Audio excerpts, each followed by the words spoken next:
puisque, comme l'a dit à l'instant notre collègue Jean-Philippe Morer, dans les concertations sur la transformation de l'avenue de Colmar, il n'a jamais été question de ce projet Stellantis.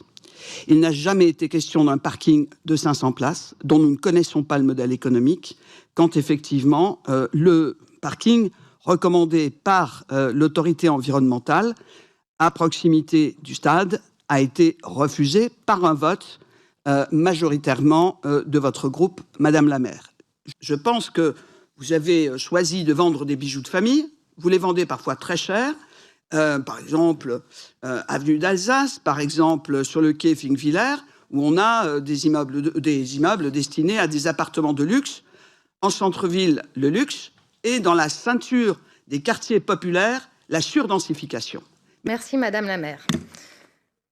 Alors, beaucoup de démagogie dans ce débat aujourd'hui. Alors, je vais juste rappeler combien c'est urgent et important d'avoir des logements. Je rappelle que nous avons 30 000 demandeurs de logements sociaux sur le territoire, que nous avons à reconstituer aussi les logements sociaux que nous détruisons parce que nous travaillons sur le renouvellement urbain de nos quartiers et que rien que sur ce site, c'est une centaine de logements qui permettront la reconstitution pour OFEA. Et donc ça, c'est une priorité. C'est une priorité pour l'ensemble des collectivités. Par ailleurs, dire qu'on vend les bijoux de famille, c'est vrai que finalement, faire le choix d'attribuer un très beau bâtiment de la collectivité à l'université populaire, c'était effectivement céder les bijoux de famille, alors que nous avons fait un bail amphithéotique. Et en retour, par contre, nous avons vendu non pas des logements, mais des bâtiments qui servaient de bureaux et à des fins, effectivement, encore une fois, à des fins qui vont permettre à des étudiants de s'installer et de poursuivre l'enseignement dans Strasbourg.